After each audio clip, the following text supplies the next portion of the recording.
So we're constantly in stress mode, So today the whole world is stressed out. So what I've learned is to incorporate breath to really force myself to be more grounded, to be more present. Like right now, what's the most important thing? Me speaking to you right now, being present. So what I've also learned, and this is people have forgotten the art of being present. People are having dinner, texting on the phone. People are having a meeting, thinking of the next meeting. People are having a conversation, mentally checked out. But I think for us to be present in this dialogue and drop in is the most important thing. Right? Couldn't agree more. And I do really believe we have less of an ignorance problem now, and it's an attention problem. And when we're not breathing, we're reducing blood flow to our brain, which Right. is we're causing inflammation, which the cause of something, let's say like ADHD in the West, is a lack of blood flow to the prefrontal cortex, or at least that's the Western understanding of it. So something as simple as reconnecting with the breath and healing that can mitigate many of the side effects for a condition like ADHD. So I couldn't agree with you more. And I think as a father, I don't think I was present when my kids were growing up. I was really distracted. And I always thought, they're really young. Will they really notice? They do, right? There is this non-local communication. And I sometimes may think just because you could be physically present but mentally absent. I think I was so busy being an executive. I was so busy trying to be somebody else that I wasn't there for them, right? And I can actually feel it today. They're 21 and they're 17. They're amazingly beautiful boys, but I regret that I wasn't present. And I think there's one thing which the practices of the medicine and my own practices of self-awareness have made me be more present, right? So even if I'm there for 30 minutes, Poonacha, be present, right?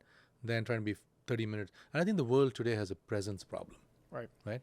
And people are trying to do too many things, and they're trying to be, and all technology hasn't helped, right? Well, it's very fascinating for you to say that, because we look at depression and anxiety and what that, on a physiological level looks like in the West. But from an Eastern perspective, it's very simple, and it really does come down to presence. If your mind is in the past, it's depression. Right. If your mind is in the future, it's anxiety. If your mind is in the present moment, neither can exist. That's why we call the present, which is that Right. famous platitude. Right. Right. So I could not agree with you more. And you really are hitting on the foundational principles. And even before even going to your medicine experiences, you're hitting on the teachings of the medicine. Right. I traveled the world working with psychedelic medicines to heal myself. And when I really broke through, what was the lesson? And I was very into human optimization. Right. How do I be the best worker? How to be the most successful? How do I heal myself, right? And what was the message? What was the message behind the wound? What was the teaching? It was I was putting my work before my family. Right. It's all about relationships with ourselves, with each other, with our family, especially those very close branches on branches on the tree that we're connected to. They are us as well. Their health and happiness and our connection to them manifests in a lot of mental health issues. So it's not just healing the self, it's also these relationships and showing up for each other. So I love that you're touching on this. Yeah, I think if we can actually, be more self-aware, connect with the body mind through breath being the anchor, right? And then have presence. I think we are off to a great start. And I feel today we are super connected, but very lonely, right? I believe that we have all the technology. I always joke that the world doesn't need Tinder, it needs tender, right? We need tenderness. Where are the virtues of tenderness, right? Right. And I think we need to kind of create this conversation, this community. This is why I love what you do. It is truly community. If there's one thing we can do to save the world, let us create authentic conversation and communication and connection and community, because the Sangha is what the world needs. Right. And that's really, so I think we have to go back to some of the principles of intimacy, of really having, the one thing the pandemic has taught us, hopefully we learn from it, is that human beings are optional, right? The world is going to thrive without us. The plant and the flora and the fauna, we were actually coming in the way. Now that we have a second chance, what do? Right? Our youth are struggling, right? And I'm very honest. I mean, my own son, who I adore, is having his own challenges. And not because of anything else, it's because they're trying to understand the world they're growing up in, Right. right? The schools have gone online, imagine kids going to school and not being able to meet their friends for a year, graduating without having a graduation, right?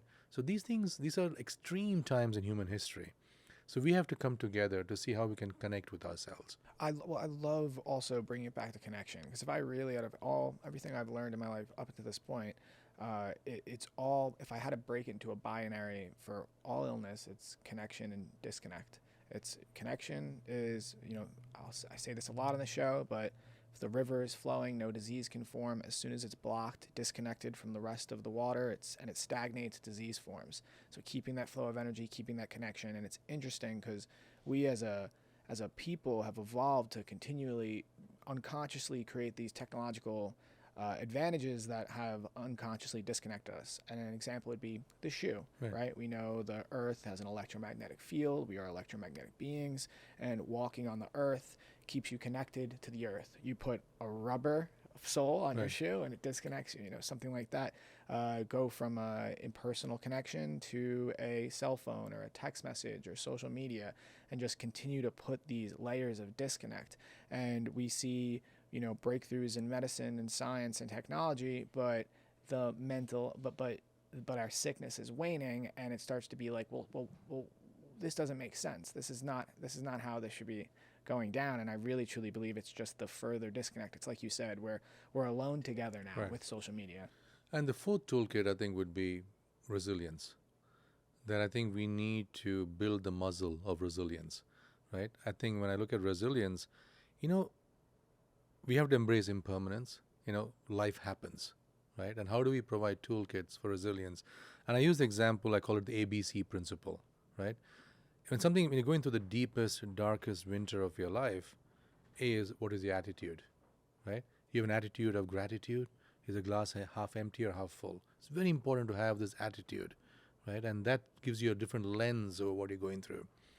B is, what is your belief system, right? Do you believe in impermanence? Even though today is the deepest, darkest winter, like I said, there's going to be, the sun sets, the sun's going to rise, right? There's going to be winter, there's going to be summer, right? So do you believe in impermanence? And if you believe in impermanence, that means this too shall pass. And C is, what conscious choice are you going to make? Is what you're going to do next going to help you or hurt you? Help others or hurt others? And I think if we can practice this ABC principle in everything we do, right, then life becomes a lot more joyful.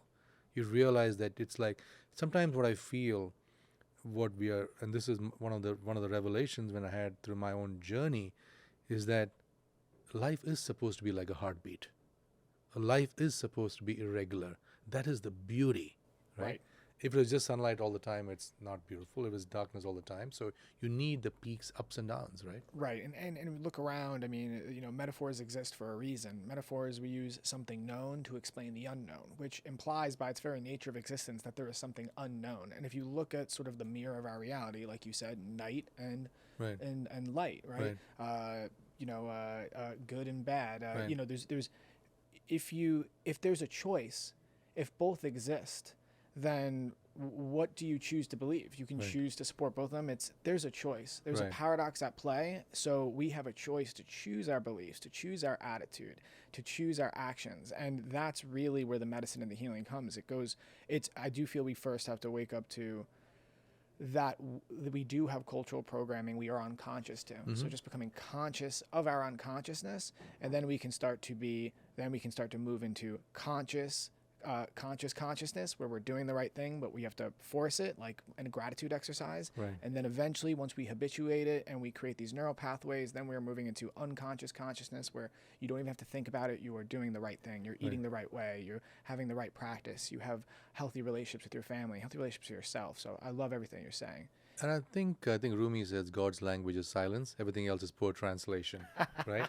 And I think there's so much of magic in that one sentence, because we don't understand and appreciate solitude, right? Magic is in the silence. There's magic in that, right? But sometimes we're always so driven by stimulus. So even I think embracing silence and stillness as a virtue versus always being in overdrive of stimulus. And I would love to see a class growing up where children are taught to embrace stillness. Because only in stillness there is presence. Truth. Right? Truth.